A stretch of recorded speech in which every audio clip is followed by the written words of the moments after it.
damai, sejahtera Allah Bapa yang melampaui segala akal, itulah yang memelihara hati dan pikiranmu di dalam Kristus Yesus Tuhan kita.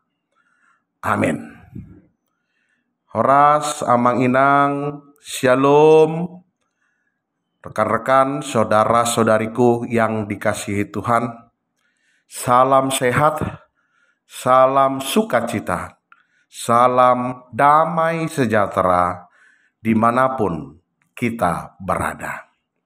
Kita berjumpa pada saat ini di dalam perenungan firman Tuhan yang tertulis di dalam surat Paulus kepada Timotius yang pertama, pasalnya yang kedua, ayatnya yang keempat. Beginilah bunyi firman Tuhan. Yang menghendaki supaya semua orang diselamatkan dan memperoleh pengetahuan akan kebenaran. Demikianlah firman Tuhan. Amang Inang, saudara-saudariku yang dikasihi Tuhan. Kalau kita lihat perjalanan riwayat Paulus di dalam kehidupannya, tidak ada sesuatu yang kurang ketika dia menjadi seorang rohaniawan Yahudi. Segala sesuatu bisa dia dapatkan secara materi. Dan bahkan bukan hanya materi, dari segi kehormatan, Paulus juga mendapatkan kehormatan. Karena Paulus cukup disegani bagi orang-orang Yahudi. Karena Paulus juga bukan orang sembarangan bagi kalangan Yahudi pada saat itu. Tetapi kalau kita melihat ketika perjumpaan Paulus dengan Tuhan di dalam perjalanannya yang akan membunuh orang-orang yang mengikut Kristus, disitulah Paulus mendapatkan suatu perubahan di dalam hidupnya.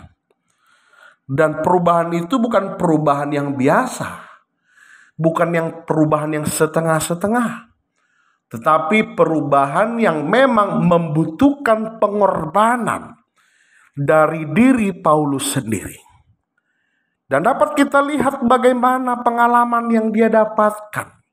Ada banyak orang menolak yang Paulus katakan, terlebih di tengah-tengah orang-orang Yahudi.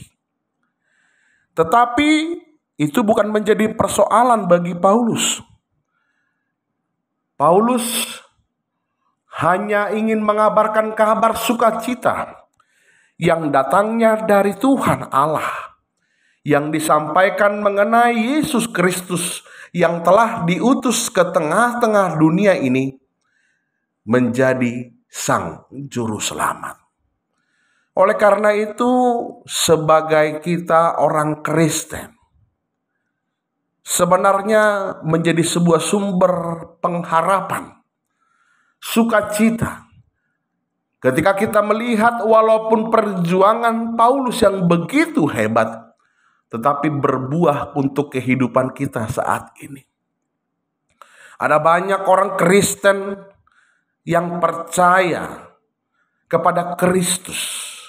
Ada banyak orang Kristen yang berusaha untuk menunjukkan kualitas hidupnya. Terlebih untuk Amang Inang maupun saudara-saudariku yang saat ini mendengarkan renungan firman Tuhan. Dengan sangat baik menekankan pola hidup kesalehan.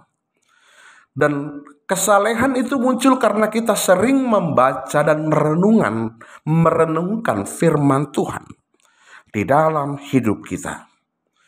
Karena melalui terang firman Tuhan, kita diarahkan pada sumber pengetahuan, di mana Tuhan Yesus adalah Tuhan yang maha baik, yang mengarahkan kita supaya kita menjadi hidup yang bersinar di dalam Kristus Yesus.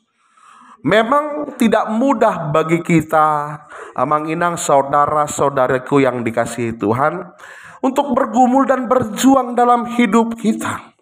Tetapi yakinlah bahwa kebenaran Tuhan datang di tengah-tengah kehidupan kita untuk memberikan sebuah sumber pengharapan bagi kita yang mengalami keputusasaan, bagi kita yang mengalami pergolakan dalam hidup, dan juga walaupun bagi kita yang hidupnya sudah diarahkan Tuhan, kita tetap yakin karena kita percaya bahwa suatu saat badai kehidupan ini pasti akan datang di dalam hidup kita.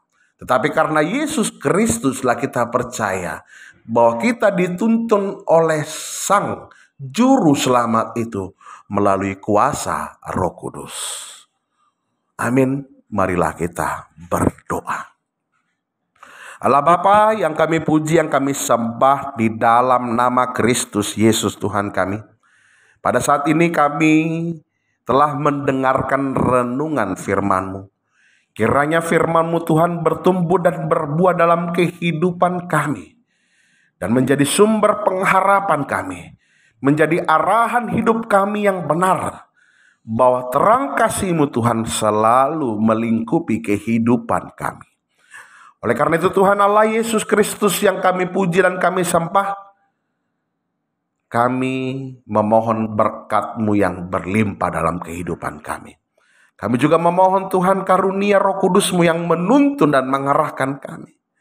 Dan jadilah kami sumber terang di dalam lingkungan kami, di sekitar kami, pribadi lepas pribadi. Dalam nama Tuhan Yesus Kristus kami berdoa dan mengucap syukur. Amin.